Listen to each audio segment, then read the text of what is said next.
कार्यक्रम स्वास्थ्य चर्चा में आप सभी श्रोताओं का स्वागत है। आज की चर्चा का जो विषय है, बदलते मौसम में बच्चों को होने वाली खास जो मौसमी बीमारियां हैं, इसके संबंध में हमसे आज बातचीत करने के लिए हमारे साथ हमारे स्टूडियो में उपस्थित हैं डॉक्टर राजीव चोपड़ा। सर, आपका स्टूडियो में बहुत बहुत स्वागत है। धन्यवाद। सभी श्रोताओं को भी मेरा नमस्कार। सबसे पहले आपसे जानना चाहेंगे कि सर्दियों में बच्चों में कौन कौन सी बीमारियां होती है?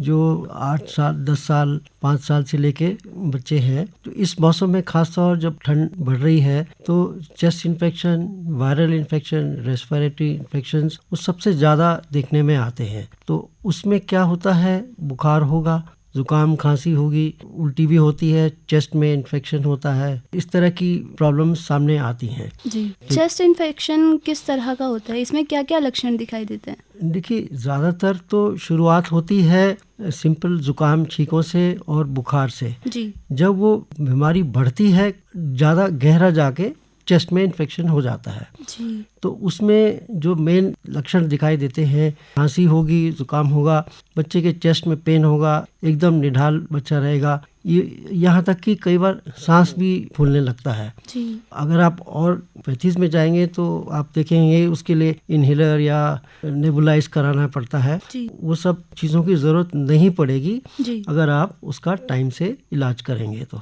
जी।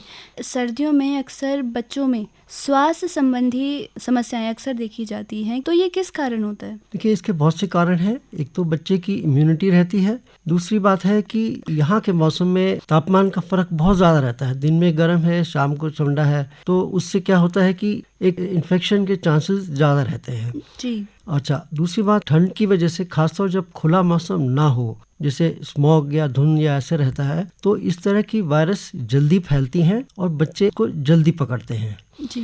तो जैसे पकड़ा, हल्का शुरुआत हुई जुकाम खांसी, तो उसी टाइम तुरंत उसका इलाज करना बहुत ज़रूरी है। जी। सर्दियों में गले में दर्द और खांसी, ये समस्याएं भी बच्चों में देखने को मिलती हैं। बिल्कुल ठीक कह रहे हैं आप।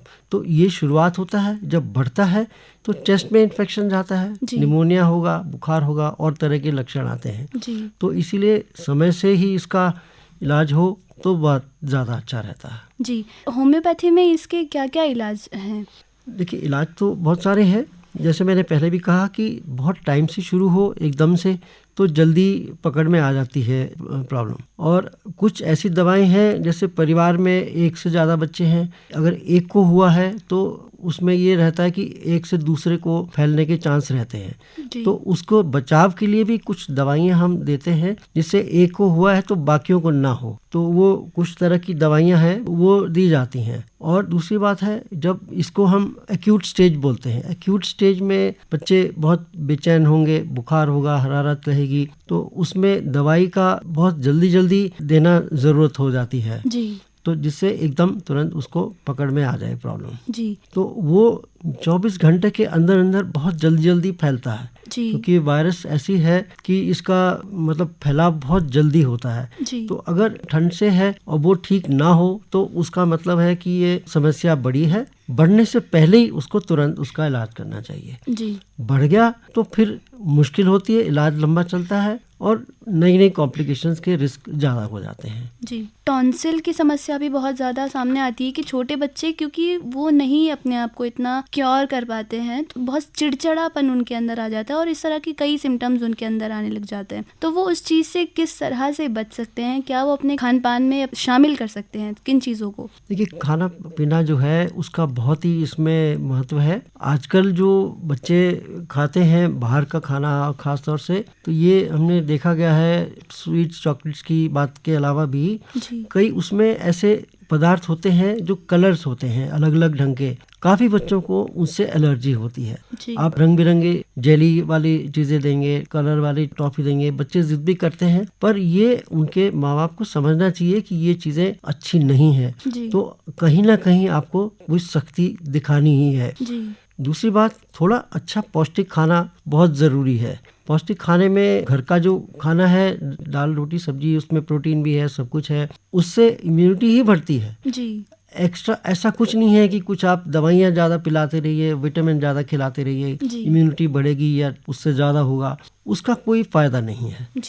टॉन्सिल एक बहुत ज़्यादा ऐसी क्रॉनिक समस्या भी मानी जाती है। सर्दियों की बीमारियों की जब हम बात करते हैं तो उसमें गला पकड़ जाता है और गले में बहुत ज़्यादा इरिटेशन होने लग जाती है।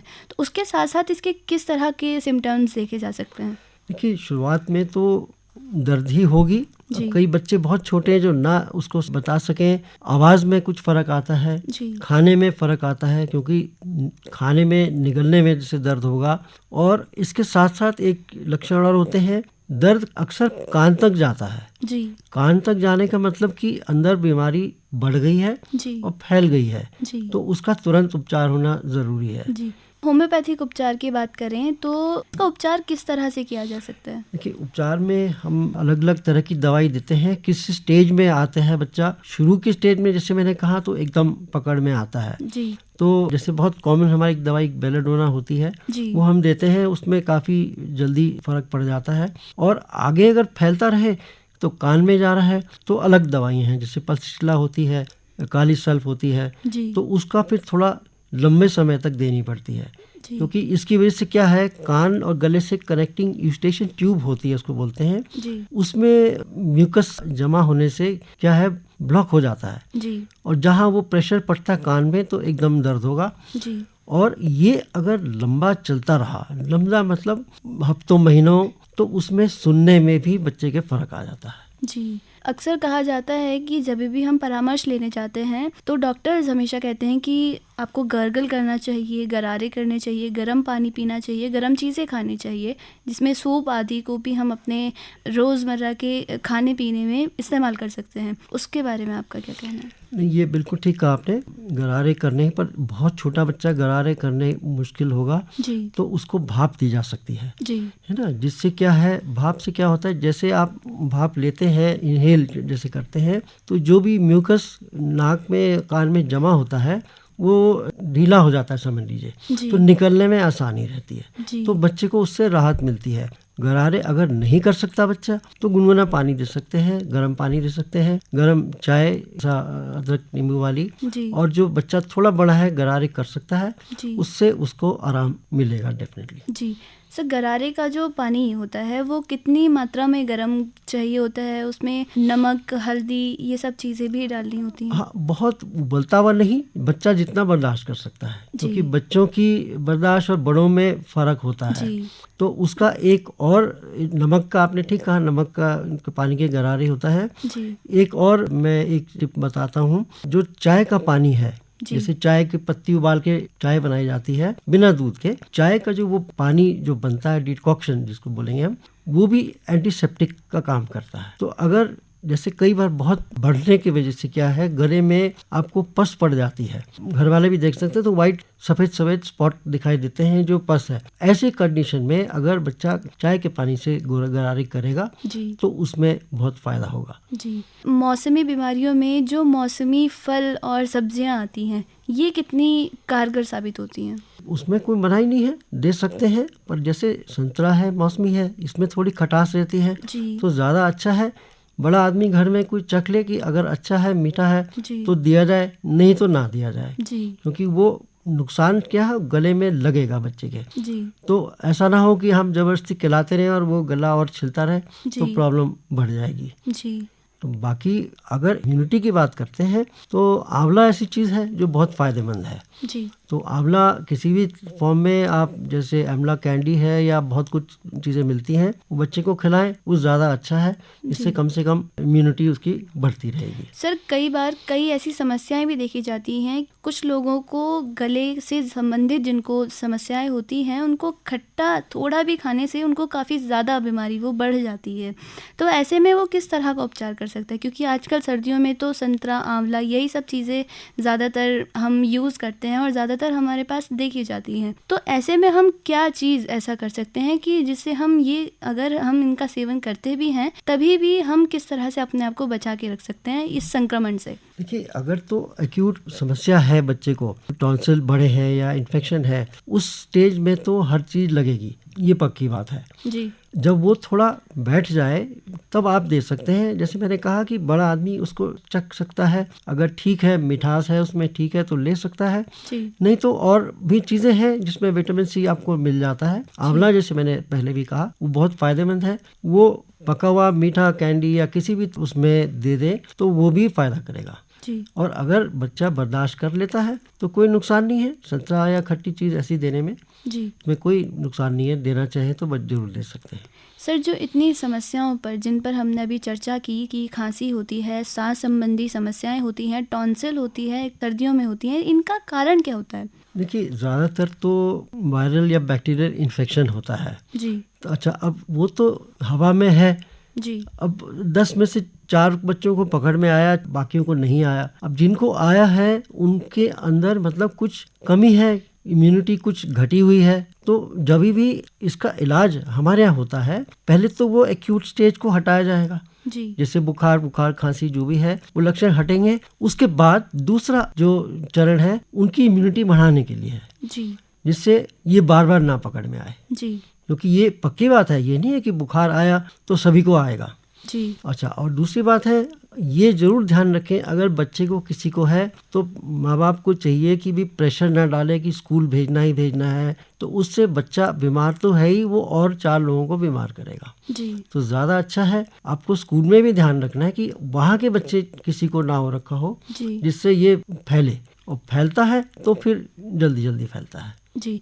सर, एक और जो आज के समय में, आज के न्यूज़ में जो सबसे हाईएस्ट रैंकिंग पर एक न्यूज़ चल रही है कि चाइना से एक और नया वायरस आ चुका है जिसका नाम है HMPV, यानी कि ह्यूमन मेटान्यूमो वायरस। इसके संबंध में आपका क्या कहना है? बिल्कुल ठीक कह रहे हैं आप। बहुत ज़्यादा ये मीडिया में ज़्यादा आ रही है बात, पर ऐसा ये गलत है कि चाइना में किसी को जुकाम बुखार हुआ और वो सीधा इंडिया में आके पहुंच जाएगा, ऐसा नहीं होता। बाकी ये जो वायरस आया है एक गलत लोगों को धारणा है। इससे मिलता जुलता वायरस 2001 में भी आ चुका है। जी। और उसका उपचार हो गया, वो ठीक भी हो गया है। जी।